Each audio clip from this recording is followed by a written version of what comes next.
नारायण श्री परमात्मने नमः। गुरु ब्रह्मा गुरु विष्णु गुरुदेवो महेश्वर, गुरु साक्षात् परब्रह्म तस्मै श्री गुरुवे नमः। मंगलम भगवान विष्णु मंगलम गुरुध्वजा मंगलम पुंडरीकाक्ष मंगलाय तनो हरि। हरे कृष्णा कृष्णा कृष्णा हरे हरे, हरे राम राम राम हरे हरे। श्री ब्रह्म पुराण जी की कथा पति पावन लोकों के अंदर जन कल्याणी कथा। ऐसी वेद व्यास जी की संरचना, जिस संरचना को सुनकर जीव आत्मा की अंतर आत्मा पावन और पवित्र हो जाती है, उस परम पवित्र पुराण की कथा आप और हम लोग गत आज 16-17 दिवसों से श्रवण कर रहे हैं, जिसमें आप लोगों ने परमात्मा की कृपा ब्रह्म रूप में कैसे होती है, उन कथाओं को धीरे धीरे आप लोगों ने श्रवण किया है। मैंने कल की कथा में आप लोगों को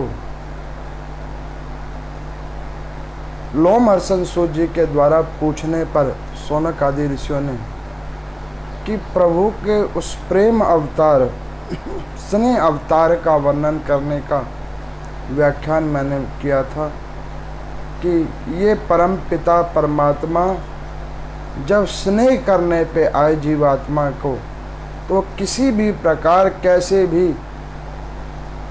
भक्त के वश में होकर प्रभु कुछ भी करने को तैयार हो जाते हैं। उस पवित्र कथाओं को कल से हम लोगों ने ब्रह्म स्वरूप को आप लोगों के समक्ष प्रस्तुत करना शुरू किया है, जिसमें मैंने आपको कल बतलाया कि कैसे श्रीमन नारायण भगवान के कान से निकले हुए मैल से मधु कैटव उन्होंने प्रभु से जब विनय किया, एक असुर ने जब विनय किया था कि प्रभु बगैर दोष के हमारी ये हालात हो गई, एक बार आपके दर्शन का दीदार हो, तो परमात्मा ने उन्हें कहा था कि मैं तो हर जीवात्मा के लिए दर्शन दुर्लभ से दुर्लभ होने के बावजूद उसके अनुकूल हो जाता हूँ जो मुझ में भाव और निष्ठा रखता है। तो उन मधु कैटव के ऊपर कृपा करने के लिए कृष्णा अवतार प्रभु ने लिया था। कंस बन के आए थे वो, और उन्हीं अपने अनन्य अनन्य भक्तों के ऊपर कृपा करने के लिए परमात्मा ने नाना प्रकार की लीलाएं की। मैंने कल की कथा में आपको वसुदेव जी का और देवकी के पावन चरित्र की भी कथा सुनाई थी कि ये कोई असाधारण भक्त नहीं हैं, ये वो भक्त हैं जो कई हजार वर्षों से इस परम पिता परमात्मा का भजन करते आए हैं, नाम संकीर्तन करके आए। इन्हीं के यहाँ प्रभु राम बनकर आए हैं, इन्हीं के यहाँ आज प्रभु कृष्ण अवतार लेकर आए। प्रभु अपने गौ स्वरूपी पृथ्वी के ऊपर कृपा करने के लिए कृष्ण अवतार लेकर आए। कल की कथा में पूतना का वध, सक्टासुर का वध, यमला अर्जुन वृक्ष जो यक्ष के पुत्र थे उनकी औखल बंधन लीला, उसका मैंने आप लोगों के समक्ष संक्षिप्त वर्णन किया था। इस पुराण के अंदर में प्रभु के सारे चरित्र हैं, लेकिन संक्षिप्त रूप में। जिस प्रकार से संक्षिप्त रूप में उनका विवरण है, जिस प्रकार से उनकी कथाएं हैं, ठीक उसी प्रकार से मैं आप सबके समक्ष उन कथाओं को संक्षिप्त रूप में ही सुना रहा हूँ। अब आज की कथा के अंदर में नारद जी ने ब्रह्म देवता से पूछा कि हे ब्रह्मा जी, हे पिताजी, इस परमात्मा श्री कृष्ण ने और कौन कौन सी लीला की? प्रेम बरसाने के लिए, प्रेम को बांटने के लिए इस परम पिता परमात्मा ने और कौन कौन सी कृष्ण अवतार में लीला की, वो सब सुनने की मेरी इच्छा है। लो मर्सन सूत जी कहते हैं कि हे ऋषियों, जब ऐसा प्रश्न नारद जी ने किया तो वेद व्यास जी ने जो मुझे बतलाया वही मैं कथा आप लोगों को बतलाता हूँ।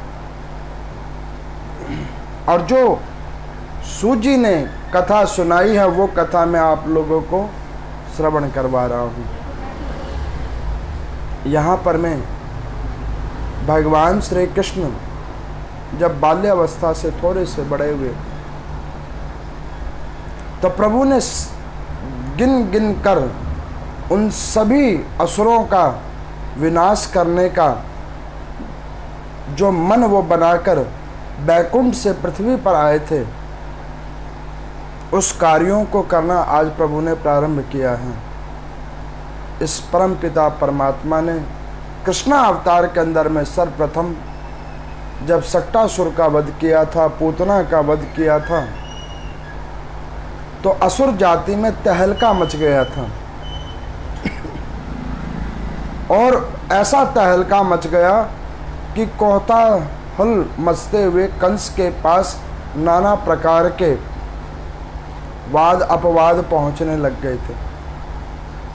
अब उसी परमात्मा श्री कृष्ण ने जब थोड़ा सा बाल्यावस्था से और आयु थोड़ी बड़ी प्रभु की,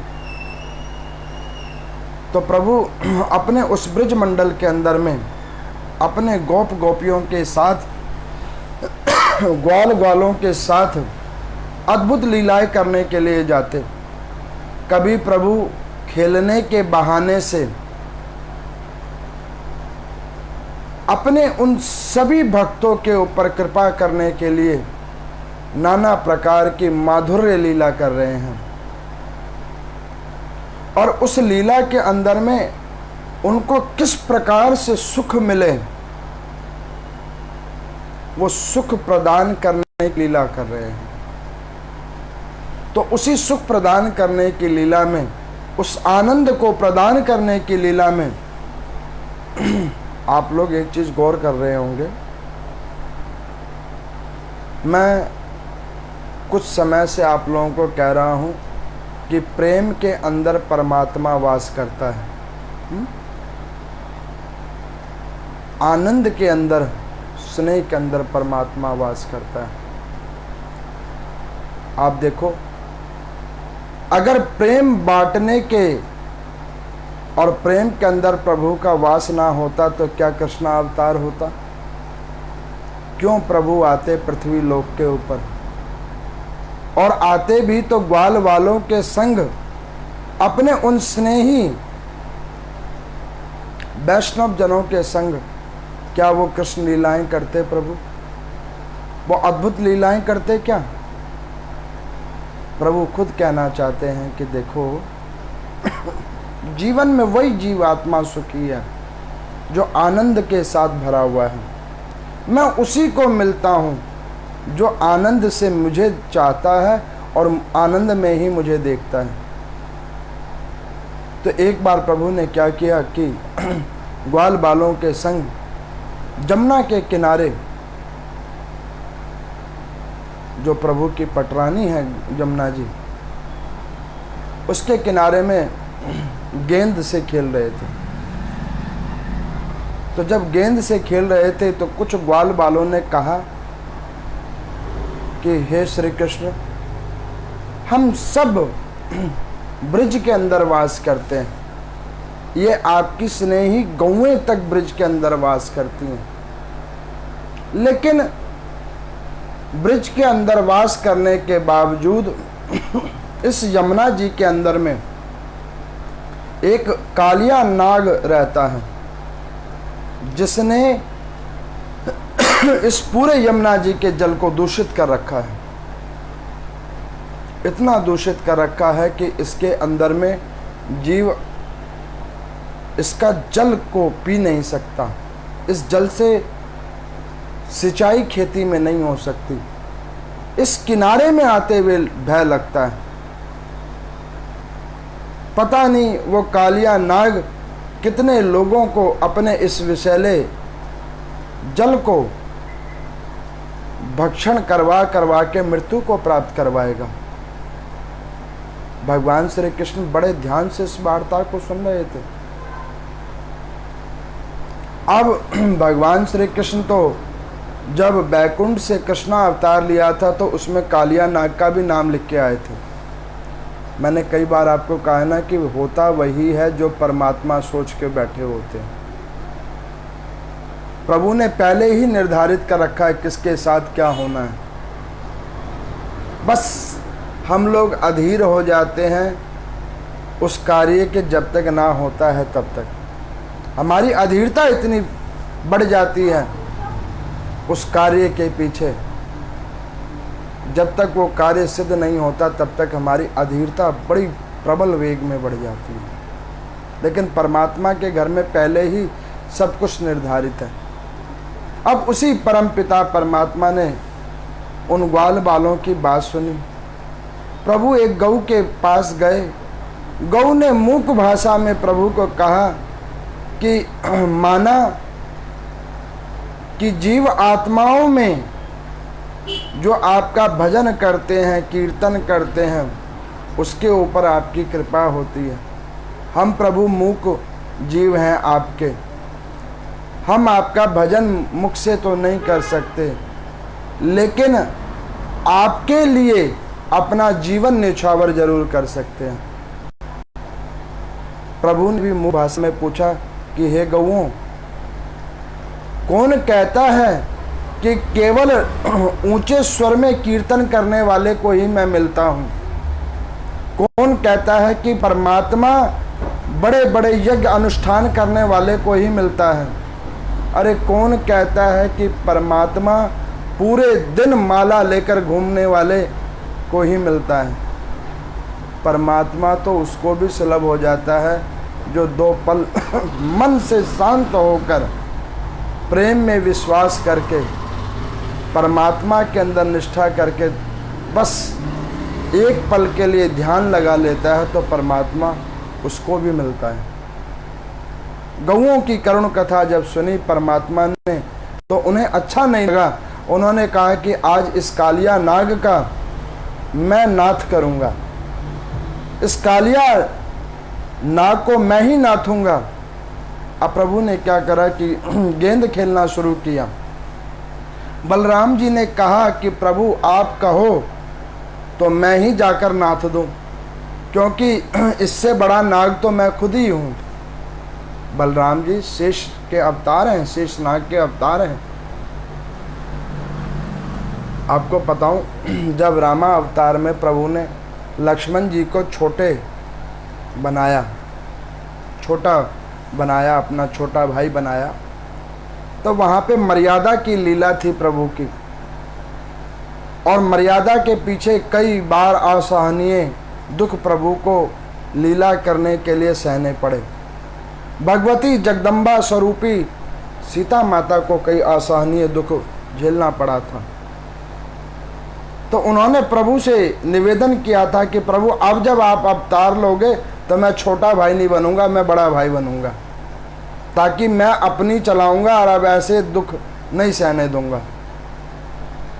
तो प्रभु ने हंसकर कहा बिल्कुल तथास्तु। तो इस अवतार में उन्होंने अपने ही अवतार को बलराम बनाया है। बलराम जी ने कहा कि लाला कहो तो मैं नीचे उतरूं जल के और मैं इस कालिया नाग को यहाँ से पकड़कर उठाकर कहीं फेंक दूं, और कहो तो मृत्यु को प्राप्त करा दूं।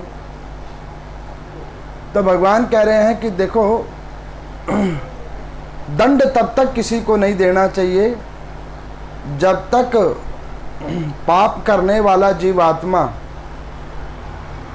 अपने पाप का पश्चाताप ना करे। एक बार मुझे उससे मिलने तो दो।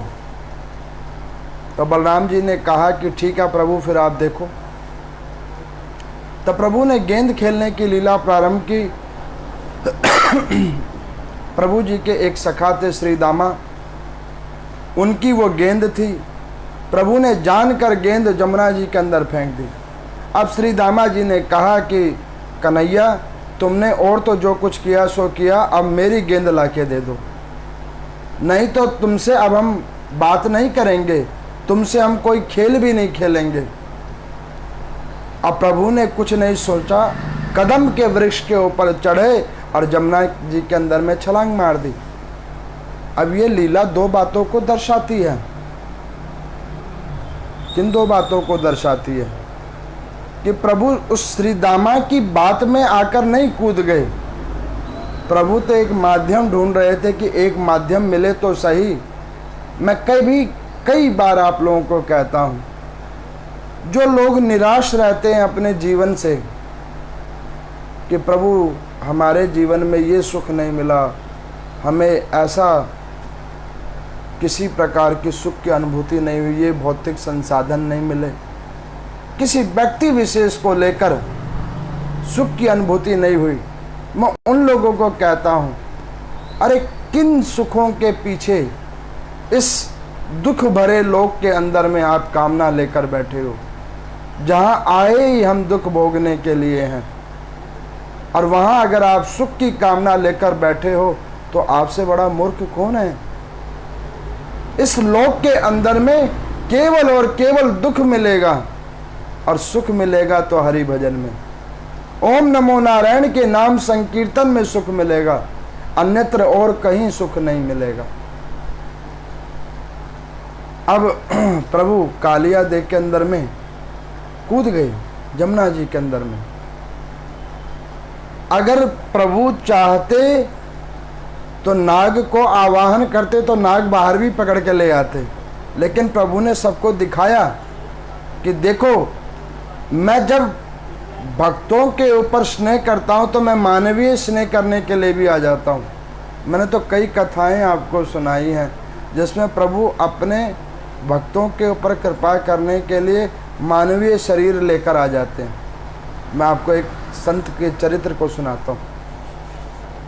वृंदावन के अंदर में पुंडरीक जी महाराज जी एक बड़े अद्भुत संत हुए हैं। एक तो अभी भी पुंडरीक जी महाराज हैं जो व्यास गद्दी पे आरूढ़ कथावाचक हैं, लेकिन एक पुंडरीक जी महाराज आज से कुछ 100 वर्ष पहले भी थे जो बड़े ही परमात्मा के परम भक्त थे, बहुत परम भक्त थे। तो वो पुंडरीक जी महाराज भगवान श्री कृष्ण जी की और राधा रानी जी के बड़े अनन्य भक्त थे। पूरा जीवन उन्होंने केवल परमात्मा का भजन किया था, नाम संकीर्तन किया था और जीवन में कोई कर्म नहीं किया था, सिर्फ भजन, केवल भजन। उन्होंने अपना जीवन ही परमात्मा को सौंप दिया था, केवल भजन। एक दिन राधा रानी ने श्री कृष्ण भगवान से पूछा कि प्रभु एक बात है, कोई आपसे इतना प्यार करे, इतना स्नेह करे और आप उसे दर्शन नहीं देते? कोई आपके लिए अपने जीवन को दांव पे लगा दे और आप उसकी रक्षा नहीं करते? कोई आपके लिए अपना सब कुछ छोड़ आया और आप उसका हाथ नहीं पकड़ते? तो श्री कृष्ण भगवान ने कहा कि देवी, कौन कहता है कि जो मेरे लिए सब कुछ छोड़ आया मैंने उसका हाथ नहीं पकड़ा? ये कौन कहता है जिसने अपना सब कुछ छोड़ दिया, सारे भौतिक संसाधन मेरे लिए छोड़ दिए, उसको मैं अपनाता नहीं? और कौन कहता है कि जो मेरे में श्रद्धा रखता है उसे मैं दर्शन नहीं देता? ये भगवान श्री कृष्ण की वाणी है, गीता में लिखी हुई है, भागवत के अंदर में लिखी गई है, और प्रभु की इस वाणी तो मैंने पद्म पुराण में भी आपको सुनाई है। अब वो संत रोज जाते प्रभु के दर्शन करने के लिए, लेकिन जो ही प्रभु के दर्शन करने के लिए जाते तो राधा रानी जी का घूंघट नीचे हो जाता और श्री कृष्ण भगवान जी का मुकुट टेढ़ा हो जाता, मुंह नीचे हो जाता।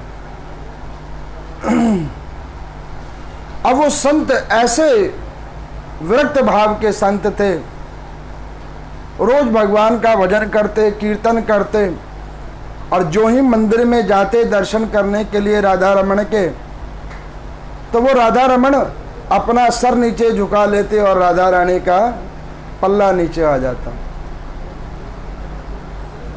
ऐसे कई समय तक चला। वो संत सोचते कि पता नहीं, शायद कोई ऐसे हमने कर्म किए होंगे जिसकी वजह से प्रभु हमें दर्शन देने के लिए, जब मैं दर्शन के लिए जाता हूँ तो वो अपना सर झुका लेते हैं और माता अपना पल्ला नीचे कर लेती है। वो जब आते वहाँ से तो और अपनी भजन और तीव्रता से करते, अब प्रायश्चित करते प्रभु के आगे कि पता नहीं प्रभु, मैंने ऐसे कौन से कर्म किए थे पूर्व जन्मों में, पता नहीं मैंने अब तक कौन कौन से पाप कर्म किए थे कि मैं रोज आपके पास दर्शन करने के लिए आता हूँ, आपका मुकुट, आपका सर नीचे झुक जाता है और माता का घूंघट अपने आप आभा मंडल पे आ जाता है, मुझे दर्शन नहीं हो पाते। अब इस बातों को वो सोचते और वो बार बार रुदन करते। मैं आपको बतलाऊं, इस कथा को सत्य केवल वही जीवात्मा मान सकता है जो स्वयं सरल हो, जिसने कृष्ण से स्नेह किया हो, जिसने उस परम पिता परमात्मा से प्रेम भरा नाता जोड़ा हो। ये कथा केवल उसी को सत्य लगेगी, अन्यत्र सबको एक ये एपिसोड ही लगेगी। और ये कथा कोई ऐसी कथा नहीं है, ये कथा इसी ब्रह्म पुराण के अंदर से निकली हुई है। कृष्ण चरित्र के अंदर में ये एक लीला है। अब वो प्रभु के दर्शन को जाएं, बार बार प्रभु का मुंह नीचे हो जाए, राधा रानी का घूंघट हो जाए। तो एक दिन नारद जी ने श्री कृष्ण भगवान से और राधा रानी जी से पूछा कि प्रभु, एक बात मुझे समझ नहीं आई कि इस निरपराधी भक्त जिसने आपके लिए सब कुछ त्याग कर दिया, ये जब भी आपके दर्शन को मंदिर में जाता है तो आप अपना सर नीचे क्यों झुका लेते हो और माता आप अपना मुख पे घूंघट क्यों कर लेती हो? मुझे कुछ बताओ, ऐसा क्यों आप करते हो? मुझे समझ नहीं आया। एक वैष्णव ही, एक साधु ही दूसरे वैष्णव और भक्त की मन की बात समझ सकता है। वो नारद जी हैं, पूर्ण वैष्णव संत हैं, स्वयं नारायण भगवान के मन हैं। तो श्री कृष्ण भगवान जी ने कहा कि नारद जी एक बात बताऊं।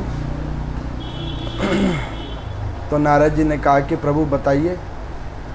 तो उन्होंने कहा कि नारद जी, किसी ने मुझे प्यार किया कोई वस्तु के लिए, किसी ने मुझे प्यार किया कोई साधन के लिए, किसी ने मुझसे प्रेम किया किसी स्वार्थ के लिए, लेकिन इस साधु ने मुझसे प्यार किया केवल और केवल एक बार मेरे दर्शन के लिए।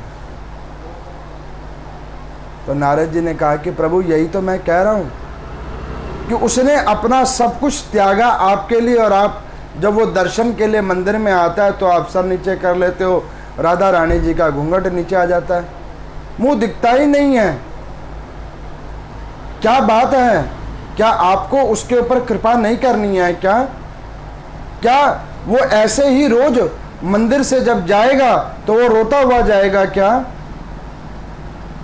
तो श्री कृष्ण भगवान जी ने कहा कि नहीं, वो रो नहीं रहा है, उसके नेत्रों से वो आनंद बरस रहा है। वो रोज आकर मेरे दर्शन की अभिलाषा करते हैं। मैं उसके भजन के ऋण के अंदर में इतना दब चुका हूं कि जब मैं देखता हूं कि वो मंदिर में आ गया है तो मैं अपना सर नीचे कर लेता हूं। आज तक उसने मुझसे कुछ मांगा ही नहीं सिवाय एक प्रेम के। देखो, मैं कई बार अपने उन स्नेही श्रद्धालुओं को, शिष्यजनों को भी कहता रहता हूं, अरे क्या मांग रहे हो परमात्मा से? क्या क्या चाहिए तुमको?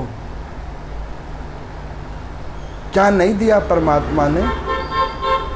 भाग्य अनुसार सुख अथवा दुख, उससे जुड़े हुए लोग सब तो हमें मिले हैं। और क्या चाहते हो उस परमात्मा से? क्या तुम ये चाहते हो कि बार बार बार बार ऐसे ही पृथ्वी लोक पर आते रहना? क्या तुम ये चाहते हो कि ऐसे ही आओ और कर्म बंधनों के अंदर में बंधो, किसी के मरने का दुख हो, किसी के जुड़ने का सुख हो? क्या तुम यही चाहते हो क्या? इससे ऊपर तो उठना पड़ेगा ना, और इससे ऊपर उठने के लिए हरि से प्रेम करना पड़ेगा, उस परम पिता परमात्मा से स्नेह करना पड़ेगा। ये स्नेह की महिमा है। अब भगवान कहने लगे कि नारद जी, आज तक उस महात्मा ने मुझसे कुछ मांगा नहीं, और मैंने उसके ना मांगने के पीछे जब वो आ जाता है मंदिर में तो मेरा सर नीचे झुक जाता है। तो नारद जी ने कहा कि प्रभु, ये बात तो ठीक है, उसने कभी मांगा नहीं तो आपने भी कभी उसे कुछ दिया भी तो नहीं। तो भगवान ने कहा, मुझे पता है उसको जीवन में क्या क्या चाहिए, लेकिन उसकी उन वस्तुओं के अंदर भी तो कोई अभिलाषा नहीं बची है। उसे अब वो भौतिक संसाधन भी अच्छे नहीं लगते हैं। तो राधा रानी कहती है कि ठाकुर, जिसके ऊपर आप कृपा की दृष्टि कर देते हो, उसे फिर इस पृथ्वी लोक की कोई वस्तु कहाँ अच्छी लगती है? क्यों इतना आप प्यार भर देते हो अपने भक्तों के अंदर? जो वो रातों को भी जगता है एक आस लेकर कि आज परमात्मा मेरे इस आंखों की पुतली पर आकर वास करेंगे, पूरी रात जगा रहता है सिर्फ परमात्मा की उस आस में। क्यों आप इतना प्यार करते हो? दिन में आंखें उसे कहती है कि हे राधा रमण, इस नेत्रों को कभी तो शांत हो लेने दो। ये जो आंखें खोलकर बैठी है एक आस में कि प्रभु आपके दीदार कब होंगे, उसको एक जगह तो रुक लेने दो। तो भगवान श्री कृष्ण कहते कि हे राधा रानी, जितना प्यार वो मुझसे करता है ठीक उतना ही प्यार मैं उससे भी करता हूँ, लेकिन मैं जाऊं तो जाऊं कैसे उसके पास? क्योंकि आज पूजने वाले ने पुजवाने वाले के ऊपर भार कर रखा है।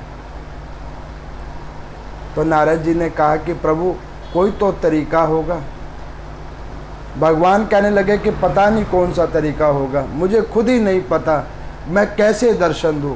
मैं उन सभी भक्तों को कहना चाहता हूं जो लोग निष्काम रूप से परमात्मा का भजन करते हैं और इस आस में बैठे हैं कि प्रभु हमें एक दिन दर्शन देंगे, वो श्रीमन नारायण भगवान दर्शन देंगे।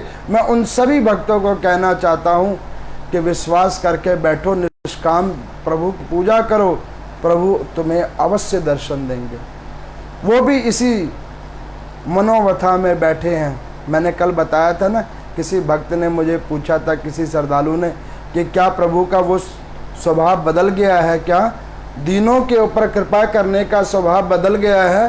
तो मैंने उनको कहा था कि नहीं, प्रभु का स्वभाव नहीं बदल गया है। प्रभु भी ये सोच के बैठे हैं कि मैं जाऊं तो जाऊं कैसे, इसने तो आज तक मुझसे कुछ मांगा ही नहीं। तो नारद जी को समझ में आई। नारद जी ने सोचा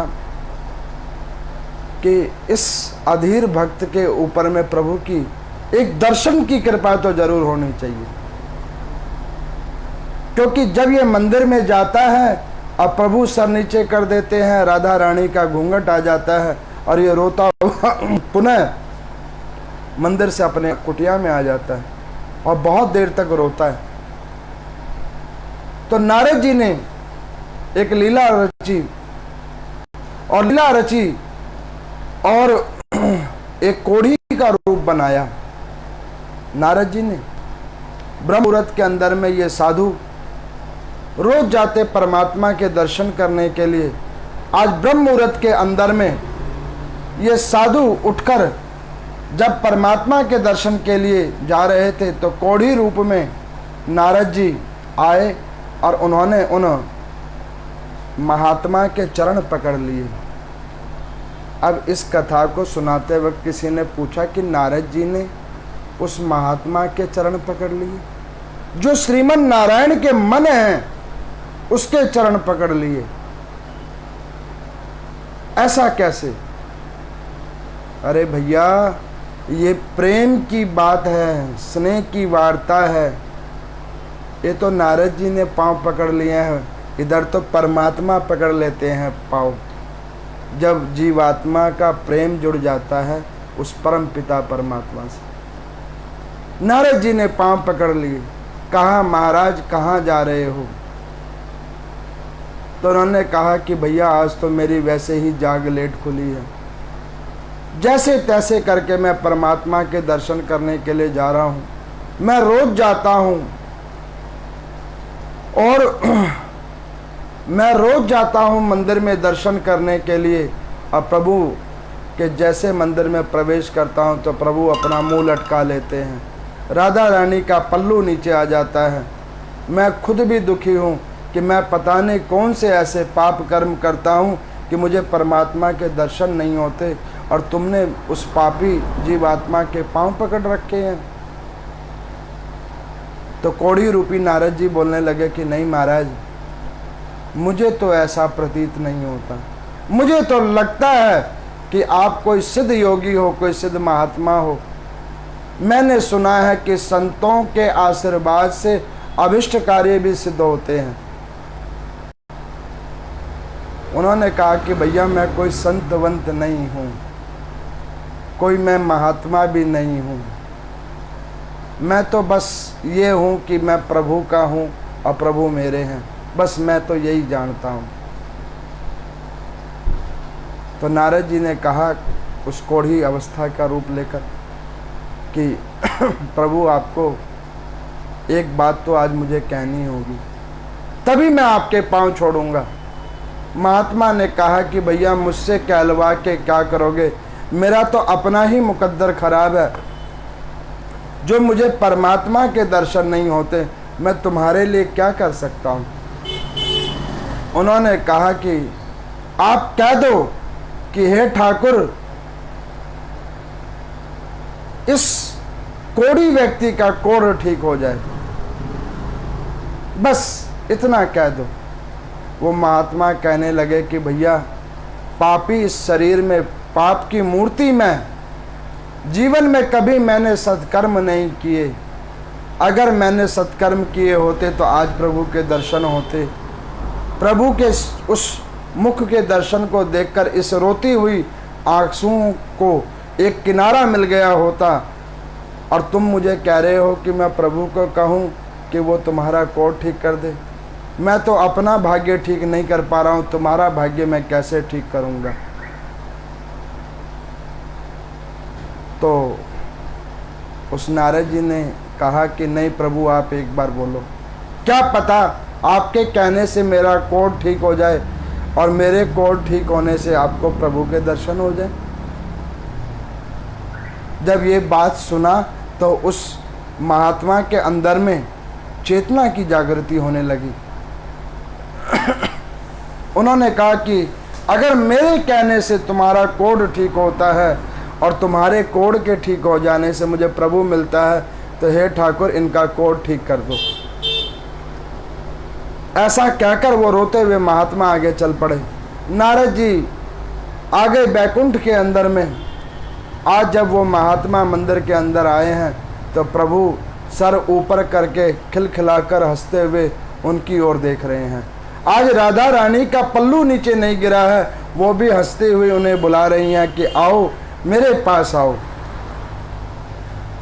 उस मंदिर के प्रांगण के अंदर में वो महात्मा हंसता हुआ भागा है आज परमात्मा की ओर, और भागते भागते मंदिर के विग्रह के पास, गर्भगृह के पास आ पहुंचा है और प्रभु को एक टक देख रहा है, और उस एक टक देखने से परमात्मा वहां प्रकट हो गए हैं।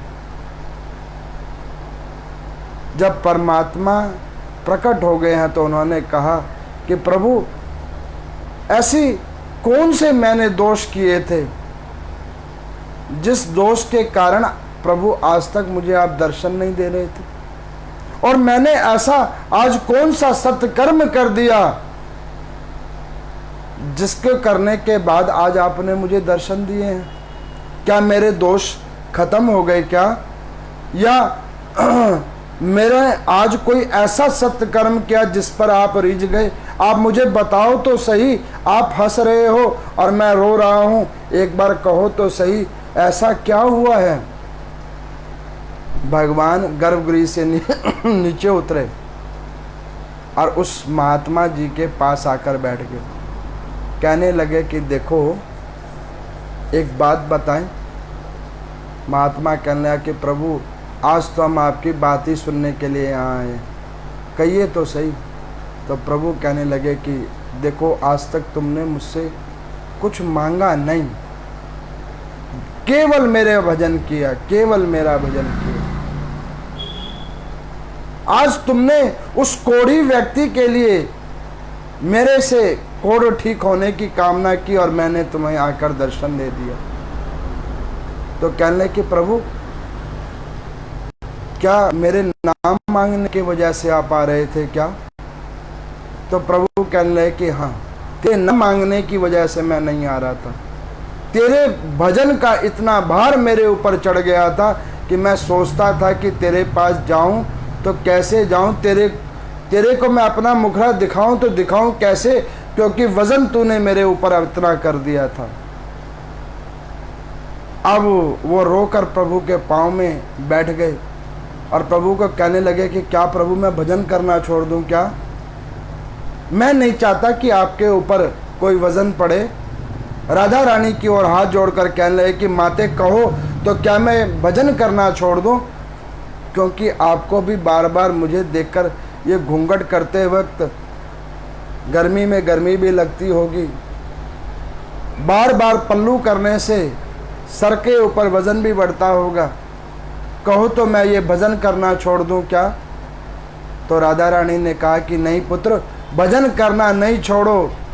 हमने जो तुमने प्रेम कर रखा है उस प्रेम को इसी प्रकार करते रहो ताकि हम तुम्हें ऐसे ही आकर दर्शन करते रहें।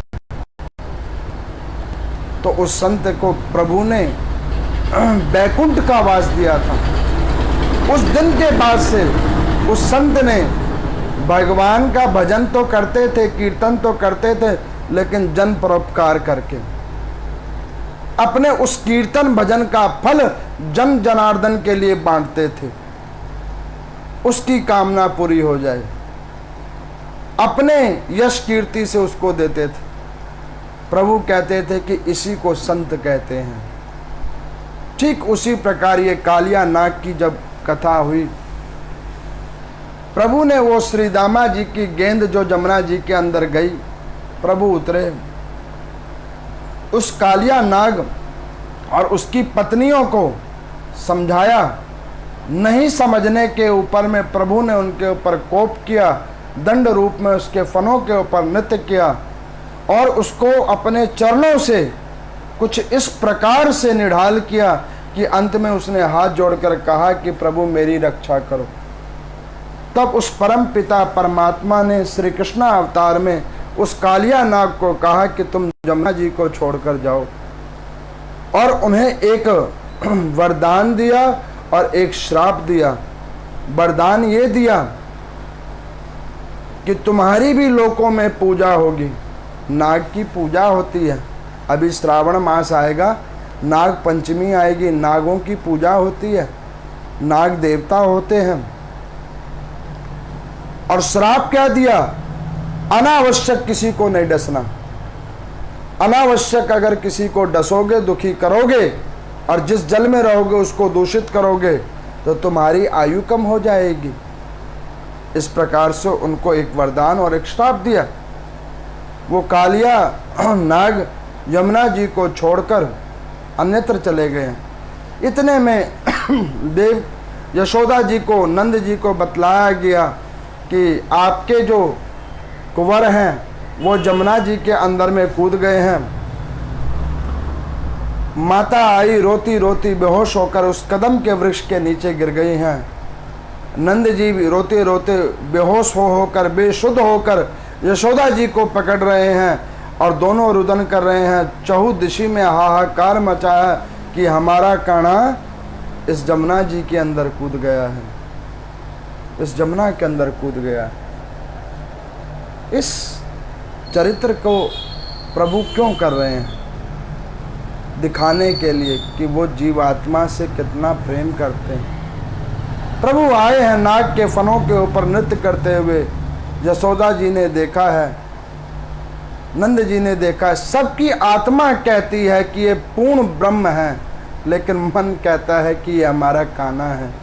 हमारी आत्मा कहती है कि परमात्मा हमारे साथ है, हमारे अंदर में वास करती है, लेकिन मन कहता है कि उसको कहीं ढूंढना है। पता नहीं कहाँ ढूंढना है, यही पता नहीं लग रहा। अब इस परम पिता परमात्मा ने कालिया नाग के बाद में धेनुका नाम वाले दानव के ऊपर में उसका संहार किया। प्रभु घोर वन के अंदर में आए गौओं को चढ़ाने के लिए। तो गौ ने कहा है प्रभु को कि प्रभु इस वन के अंदर में एक धेनुका असुर है। वो असुर जब भी इस वन के अंदर में कोई भी आता है तो उसको वो भक्षण कर लेता है। धेनु का रूप बनाकर वो इसमें भ्रमण करता है। अब प्रभु को गौ अति प्रिय है, इसीलिए गौ की पूजा का प्रावधान है। गौ के अंदर में 33 करोड़ देवी देवता का वास है। स्वयंभू नारायण उसमें वास करते हैं, इसीलिए गौ की पूजा है। अपने उस माधुर्य रस को बरसाने के लिए प्रभु ने अपनी उस स्नेही गौ को जब उसके मुख से सुना तो प्रभु ने बलराम जी की ओर देखा और कहा कि इस धेनुकासुर का वध होना चाहिए। बलराम जी ने कहा कि प्रभु आपका आदेश सर्वोपरि, लेकिन पहले पता तो लगे धेनुका है कहाँ। आगे बढ़े तो एक हिरण का रूप लेकर धेनुका बैठा था। हिरण का रूप लेकर जो ही श्री कृष्ण जी को आता हुआ देखा तो वो धेनुका भागता हुआ प्रभु की ओर आगे आया। बलराम जी ने देखा तो वहां पर में एक ताड़ का वृक्ष लगा हुआ था। ताड़ के वृक्ष में मधुर फल लगे हुए थे। ग्वाल वालों ने कहा कि हे कान्हा, इस वृक्ष के हमें फल खाने हैं, लेकिन इस वन के अंदर में इस धेनुका की वजह से हम लोग अंदर जा नहीं सकते और ये फल खा नहीं सकते। प्रभु ने कहा कि परमात्मा की दी गई सारी वस्तुओं पे हर उस सभी जीवात्माओं का अधिकार है जिसने पृथ्वी पर जन्म लिया है।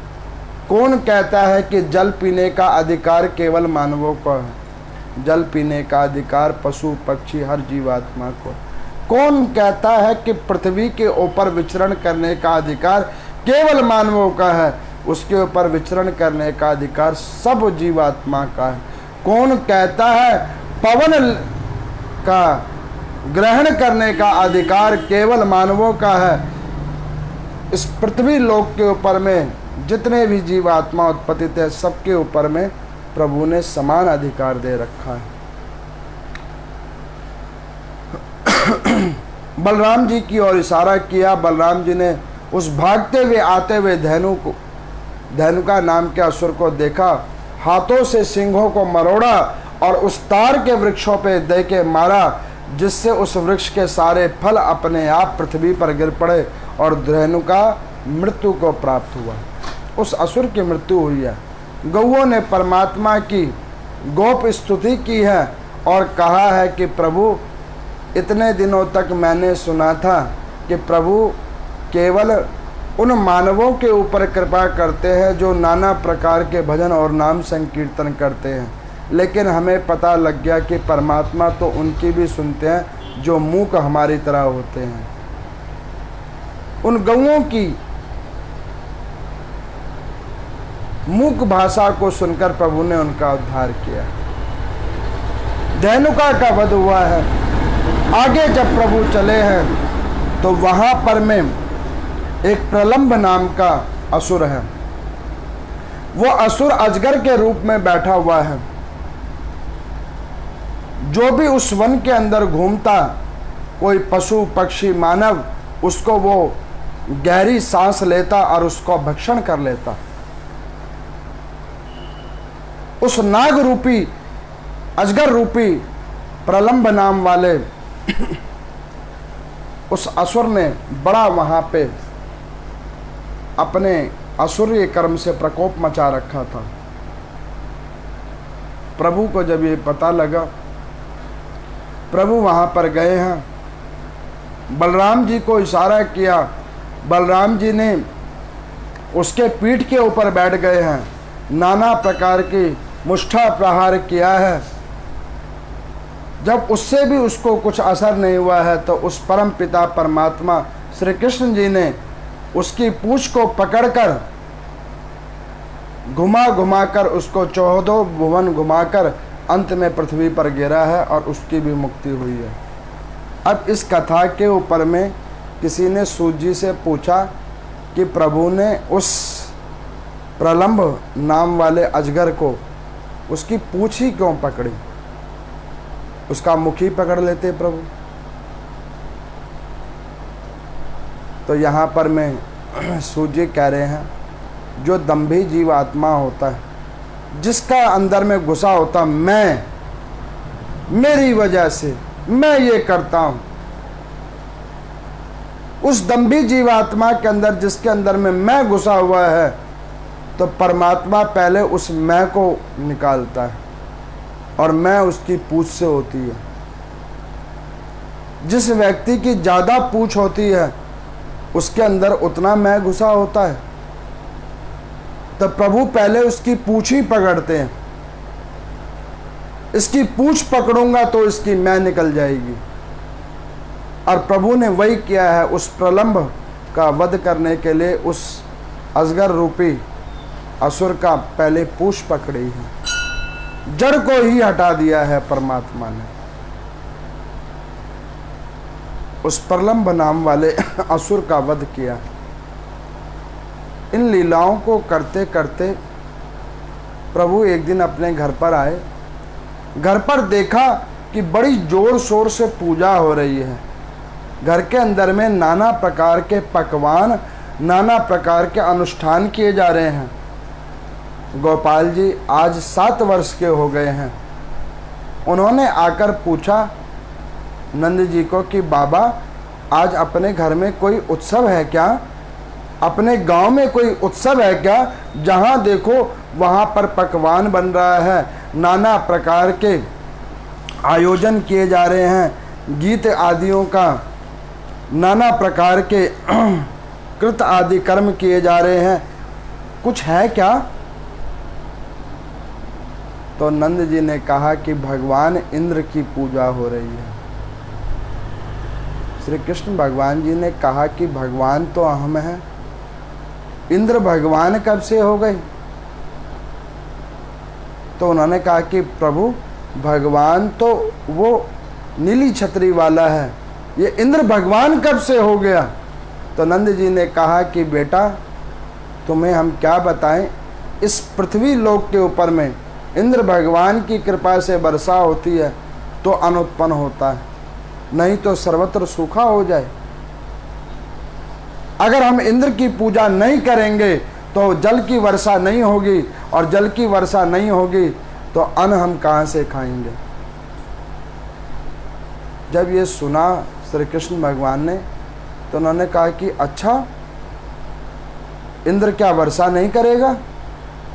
तो उन्होंने कहा कि नहीं बेटा, एक बार ऐसे हमारे समय में भी हुआ था, हम लोगों ने गलती कर दी थी पूजा में, तो उस साल सूखा पड़ गया था। भगवान ने कहा कि जब हम सब पे समदृष्टि करते हैं, सब में समानता देखते हैं, तो इंद्र की क्या औकात कि वो इस पृथ्वी लोक के ऊपर में साधु वैष्णव जन चराचर जीव आत्मा के ऊपर अपना कार्य ना करे, जल की वर्षा ना करे, सूखा कर दे। परमात्मा को ये बात अच्छी नहीं लगी। परमात्मा ने कहा कि बाबा इस पूजा को बंद करो। तुम्हारे मन में एक वहम घुस गया है कि इंद्र भगवान है और वो भगवान जल वर्षा नहीं करेगा तो हम उसकी पूजा नहीं करेंगे, तो जल वर्षा नहीं करेगा, और जल वर्षा नहीं होगी तो अन्न उत्पन्न नहीं होगा। मैं आपको बताता हूँ, ये कथा नहीं है, ये वास्तविक है। आप देखो कौन कहता है कि जल देने से ही अन्न उत्पन्न होता है?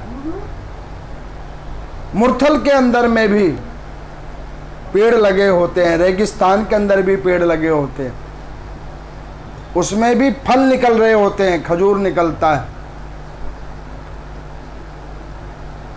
उस रेतीले जगह पे भी परमात्मा बगैर जल के अन्न को उत्पन्न करते हैं, फल को उत्पन्न करते हैं।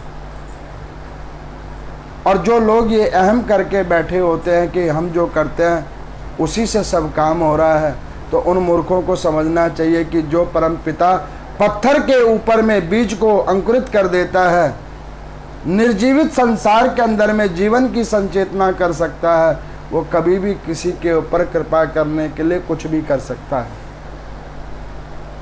भगवान श्री कृष्ण ने सबको सुनाया, सब प्रभु की बात को मान गए और इंद्र की पूजा बंद हो गई। इंद्र को बड़ा क्रोध आया, एक बालक के कहने पर में पूजा बंद हो गई हमारी।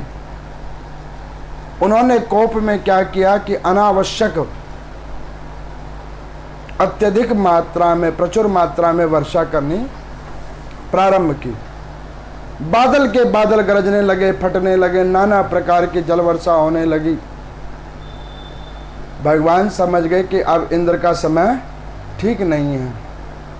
प्रभु ने उस गिरी के ऊपर में कृपा की है, अपना एक स्वरूप उस गिरी के अंदर में व्याप्त किया है और गिरिराज के नाम से प्रभु विख्यात हुए हैं।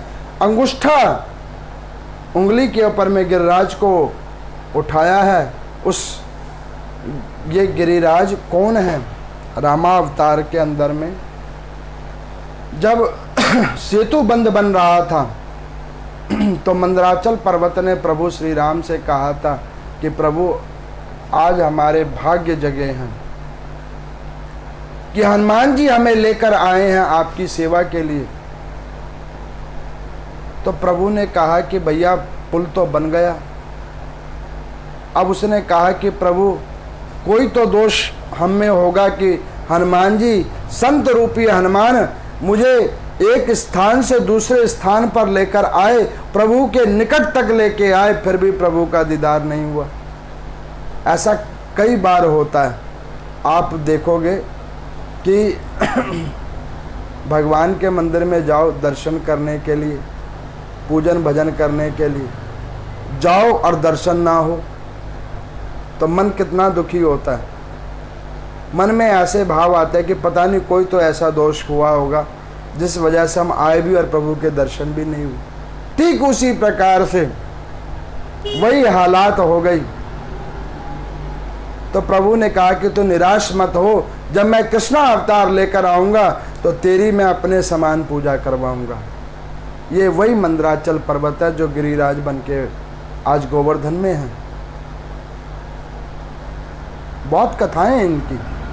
मैं ब्रह्म पुराण की वही संक्षिप्त कथा सुना रहा हूँ जो इस पुस्तक के अंदर में, अध्यायों के अंदर में संक्षिप्त रूप में दी हुई है। प्रभु ने एक रूप से कृष्ण लीला करते हुए उस गिरी को अपने छोटे अंगुष्ठा के ऊपर में उठाया है और एक रूप से उस गिरी के अंदर में प्रवेश किया।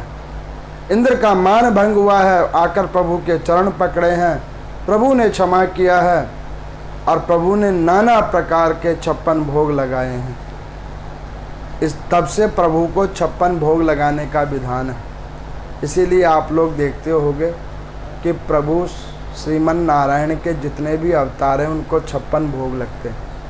मैं एक जगह कहीं पे किसी पूजा करवाने के लिए मैं कहीं पे गया था। वहाँ पर देवी का कोई जागरण टाइप का था अनुष्ठान, तो वहाँ पर 56 भोग लगा रहे थे। तो मेरे को किसी ने कहा कि पंडित जी, आप लोग कहते हैं कि श्रीमन नारायण को ही 56 भोग लगते हैं, लेकिन हम तो माता को भी भोग लगाते हैं। क्या ये सही है या गलत है? तो मैंने उनको कहा, जिस विनोद में उन्होंने हमसे पूछा उसी विनोद में हमने भी उत्तर दिया कि भैया, जब श्रीमन नारायण भगवान वो 56 भोग खाकर खुश हो जाते हैं तो क्या माता जी ने व्रत किया है? वो क्यों कहेंगे कि हम नहीं खाएंगे? अरे 56 भोग तो एक व्यंजन का आपने रूप दे दिया है। ये एक भाव की प्रकार है। ये 56 भोग वस्तु नहीं, ये भाव का एक प्रकार है जो हम परमात्मा के आगे करते हैं। उस परमात्मा को रिझाने के लिए अपना भाव प्रस्तुत करते हैं उस 56 भोगों के रूप में। ये और कोई प्रकार नहीं है। तो मेरी इस बात को सुनकर वहाँ पर सब लोग हंसने लगे। कहने लगे कि एक बात है पंडित जी, उत्तर तो आपने बड़ा अच्छा दिया कि माता ने कोई व्रत थोड़ी ना कर रखा है। मैं क्या बाबू, माता ने तो आपको भी व्रत करने के लिए नहीं कहा है। आज एकादशी का व्रत है, हरिशयनी एकादशी है, देवशयनी एकादशी। आज से देव शयन करते हैं कार्तिक मास के देव उठनी एकादशी तक।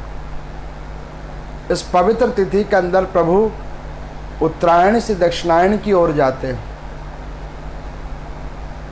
और ये दक्षिणायन की ओर जब जाते हैं तो प्रभु करवट ले लेते हैं।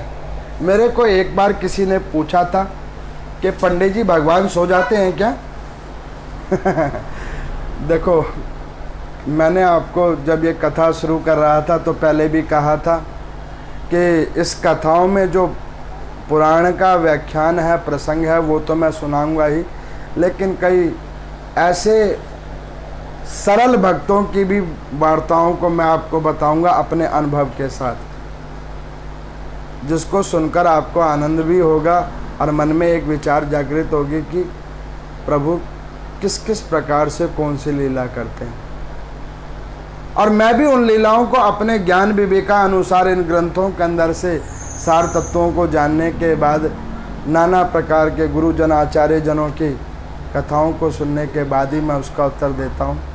हो सकता हो वो उत्तर कई बार सक्षम हो या ना हो। तो मेरे को किसी ने पूछा कि पंडित जी, भगवान जो उत्तरायण से दक्षिणायन की ओर आते हैं, लोग कहते हैं कि देव सो गए हैं, तो भगवान आँख बंद करके सो जाते हैं क्या? तो मैंने उनको कहा कि नहीं, भगवान सोते नहीं हैं। तो फिर क्या करते हैं भगवान? मैंने उनको कहा कि देखो, अग्नि पुराण के अंदर में लिखा है कि श्रीमन नारायण भगवान के दाहिने नेत्र के अंदर सूर्य हैं और बाएं नेत्र के अंदर में चंद्र हैं। अगर प्रभु नेत्र बंद कर लेंगे तो पृथ्वी पे अंधकार नहीं हो जाएगा? आपने देखा कहीं पे भी पृथ्वी पे सर्वत्र अंधकार? नहीं देखा ना। अमावस्या को छोड़कर अन्यत्र कहीं अंधकार नहीं होता।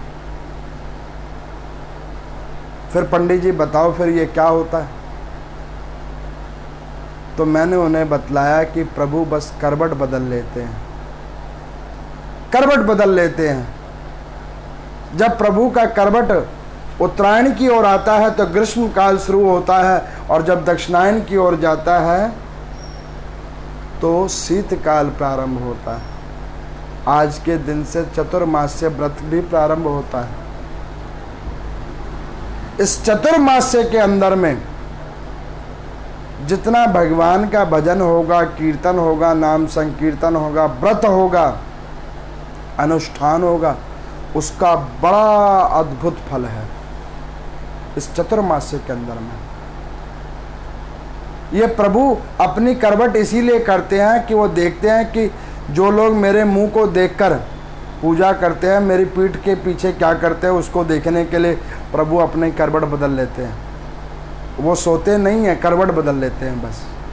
जैसे मास्टर कभी कभी अपने शिष्यों के पढ़ाई को और उनकी एकाग्रता को चेक करने के लिए क्लासरूम से बाहर चले जाते हैं और देखते हैं कि कौन सा बच्चा कितना ध्यान से पढ़ रहा है और कौन शोर मचा रहा है। ठीक उसी प्रकार से प्रभु करवट ले लेते हैं अपने उन सभी भक्तों की एकाग्रता और प्रेम की जांच करने के लिए, और कुछ नहीं करते प्रभु।